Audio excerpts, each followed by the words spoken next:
Assalamualaikum warahmatullahi wabarakatuh. Apa kabar anak-anak? Alhamdulillah sehat ya.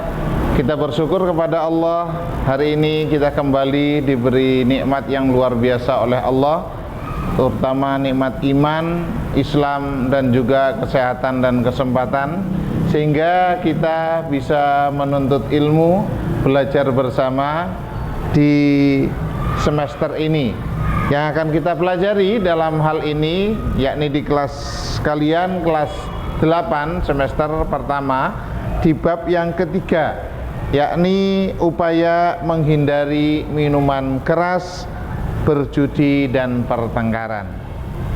Anak-anak, tentu kalian sudah tahu di masyarakat kita banyak sekali terjadi tiga hal ini: minum minuman keras atau khamr, kemudian berjudi, juga pertengkaran. Bahkan yang marak sekarang ada pertengkaran antar sekolah, bahkan juga antar kampus. Nah, ini yang akan kita pelajari dan bagaimana menurut Islam. Anak-anak, dalam bab ini upaya menghindari khamr, judi, dan pertengkaran. Kenapa khamr atau minuman keras, judi, dan pertengkaran ini dijadikan satu dalam satu bab? Kenapa kok tidak dipisah? Apa sih korelasi antara khamr, judi, dan pertengkaran? Ada hubungannya tidak? Baik anak-anak, khamr itu adalah miras ya, minuman yang membuat kita mabuk. Kemudian judi itu adalah permainan yang menguntungkan sebagian dan merugikan sebagian. Pertengkaran adalah percekcokan atau perkelahian. Ketika orang sudah minum, biasanya dia mabuk. Kalau sudah mabuk, pikiran warasnya hilang. Maka yang ada adalah dia tidak bisa mengontrol emosinya. Begitupun judi. Ketika seseorang kalah di dalam berjudi, maka yang terjadi adalah dia gampang emosi. Kalau sudah gampang emosi, maka terjadilah yang namanya pertengkaran. Inilah kenapa khamr, judi, dan pertengkaran dijadikan satu bab, karena ada hubungannya.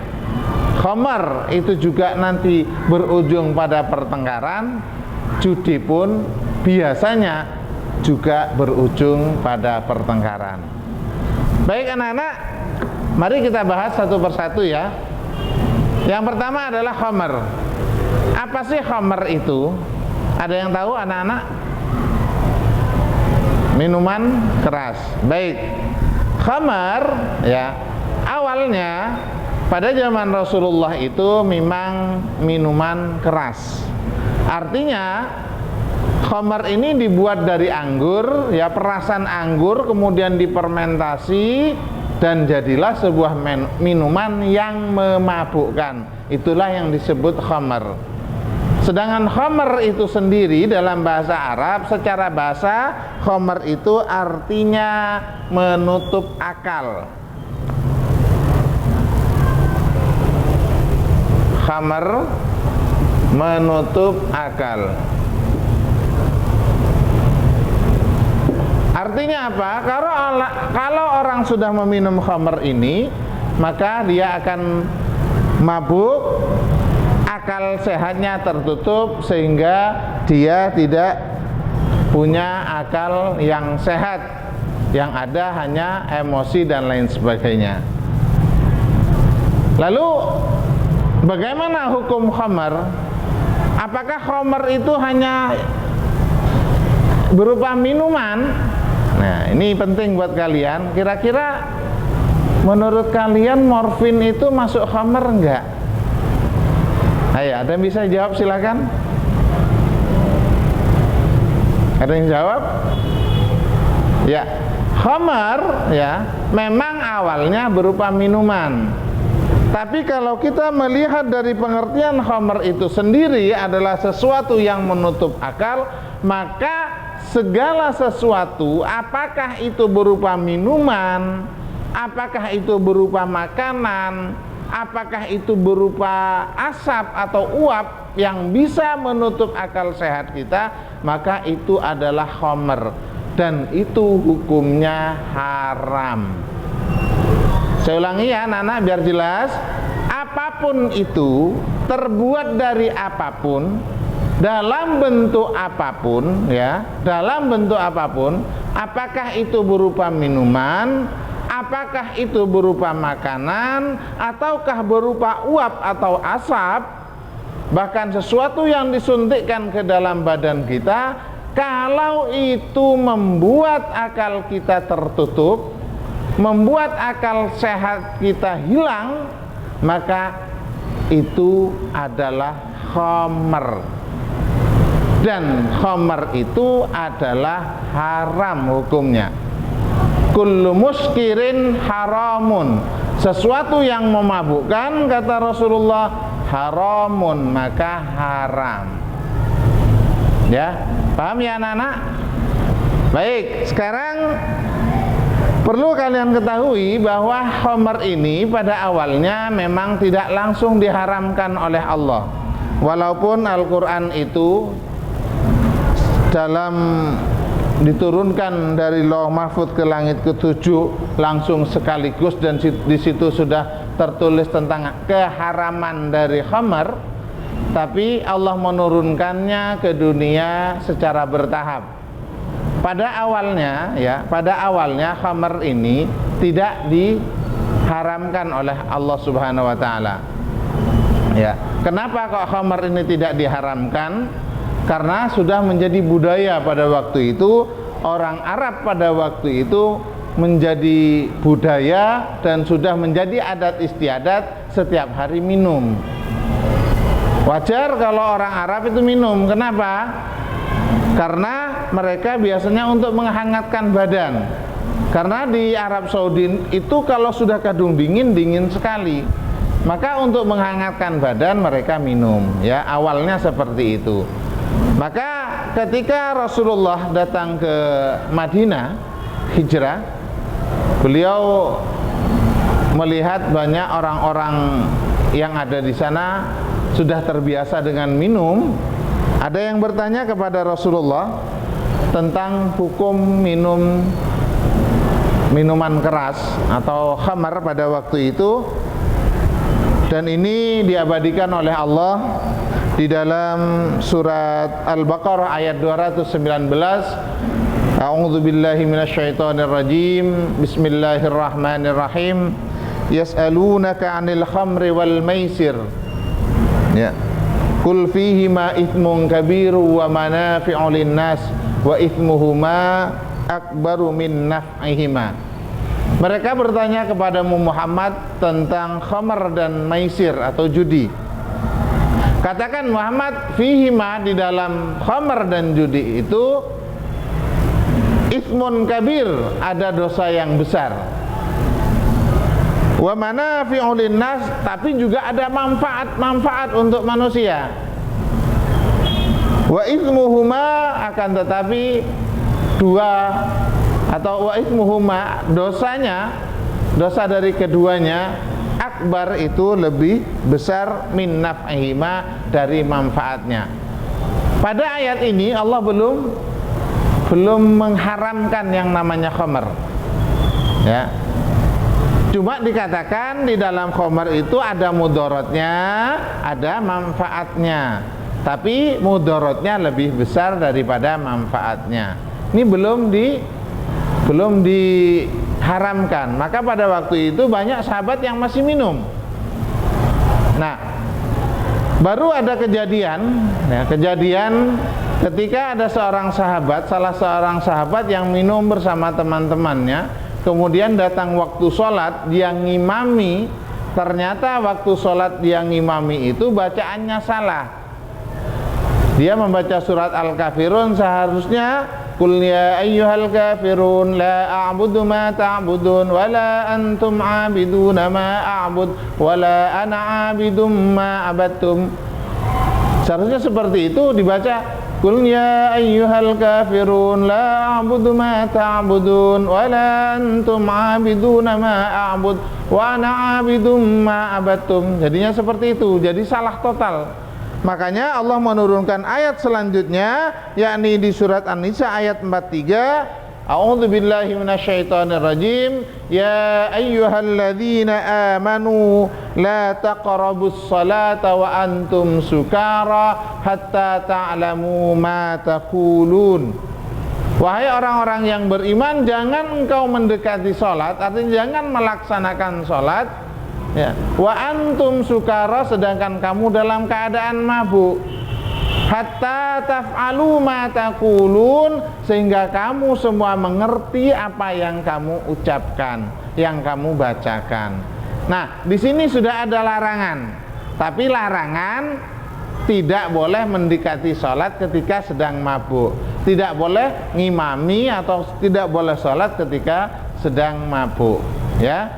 Nih, ya, baru ada tahap kedua. Tahap kedua dilarang untuk mendekati sholat ketika mabuk. Pada tahap ini belum, Rasulullah atau Allah dan Rasulnya belum mengharamkan yang namanya khamar. Karena itu tadi, kalau diharamkan secara sekaligus, ini sudah menjadi adat istiadat, tentunya akan kacau nantinya. Maka kemudian setelah beberapa hari, beberapa bulan berikutnya, maka turunlah ayat yang secara nyata mengharamkan orang meminum minuman keras atau mengkonsumsi hal-hal yang menghilangkan akal atau memabukkan. Di dalam surat Al-Maidah ayat 90, Allah berfirman, ya ayyuhalladzina amanu innamal khamru wal maisiru wal ansab wal azlam rijsum min amalis syaiton fajtanibuhu la'allakum tuflihun. Hai orang-orang yang beriman, sesungguhnya minum khamar, berjudi, mengundi nasib dengan panah, ya, adalah termasuk perbuatan setan, maka jauhilah, ya, maka jauhilah perbuatan-perbuatan itu agar kamu mendapatkan keberuntungan. Nah, disinilah Allah sudah melarang secara pasti orang untuk mengkonsumsi minuman keras. Ya, paham ya anak-anak? Ya, jadi ada 3 tahap ya anak-anak. Tahap pertama cuma diingatkan. Tahap kedua, kalau mabuk tidak boleh sholat. Maka tahap ketiga langsung Allah mengharamkan secara pasti tentang khamar atau mengkonsumsi khamar. Karena khamar itu adalah perbuatan setan. Rijsun min amalis syaiton. Ya, dan sesungguhnya setan itu menghendaki agar kita jauh dari ingat kepada Allah Subhanahu wa taala. Baik anak-anak, sekarang kenapa sih khamar itu diharamkan, ya? Apa sih akibat yang ditimbulkan oleh khamar itu kepada tubuh kita? Kenapa kok khamar itu sampai diharamkan, bahkan dikatakan di dalam Al-Qur'an sebagai perbuatan setan? Maka bisa kita ambil ada 4 kurang lebih, ya, alasan kenapa khamar itu diharamkan. Yang pertama, khamar itu merusak kesehatan, ya. Apapun, ya, apapun, apakah itu minuman, apakah itu makanan yang menghilangkan akal sehat kita, maka semuanya akan berdampak negatif pada tubuh kita dan menjadikan tubuh kita menjadi tidak sehat. Yang kedua, khamar adalah puncak kejahatan. Kenapa kok khamar puncak kejahatan? Karena ketika khamar itu dikonsumsi, maka hilanglah akal waras kita, yang ada hanyalah nafsu, dan di situ ditunggangi oleh setan, sehingga orang yang minum minuman keras atau mengkonsumsi khamar itu akan berbuat jahat. Terus yang ketiga, khamar menyebabkan permusuhan. Biasanya orang kalau sudah mabuk, kadang senggol sedikit dia marah-marah, dan sok jagoan, merasa dia paling hebat. Dan yang keempat, khamar atau mengkonsumsi sesuatu yang dilarang oleh Allah termasuk minuman keras dan narkoba, itu akan menghabiskan harta kita. Jadi 4 ini alasan kenapa khamar itu diharamkan dan harus kita hindari. Ya. Terus apa hikmah yang dapat kita ambil dari dilarangnya khamar itu? Ya, dengan kita tidak minum, jasmani kita akan sehat, rohani kita akan sehat. Kita juga akan terhindar dari berperilaku jahat karena akal waras kita selalu sehat. Yang ketiga, mempersiapkan generasi penerus yang sehat jasmani dan rohani. Sungguh malang nasib kita ketika anak-anak kita, generasi muda kita terjerumus di dalam narkoba dan minum-minuman keras, karena mereka sudah tidak bisa diharapkan lagi untuk menjadi pengganti-pengganti kita nantinya. Bukankah syubbanul yaum rijalul ghad? Pemuda hari ini, pemudi hari ini adalah rijalul ghad, akan menjadi pemimpin di masa yang akan datang. Ya, itulah anak-anak tentang khamar. Mungkin ada yang ditanyakan tentang khamar? Ya, kalau nggak ada, mungkin Bapak yang mau tanya sebentar bisa? Baik, coba kamu yang namanya sabu-sabu itu termasuk khamar enggak? Iya, betul. Sabu-sabu itu termasuk khamar. Kenapa?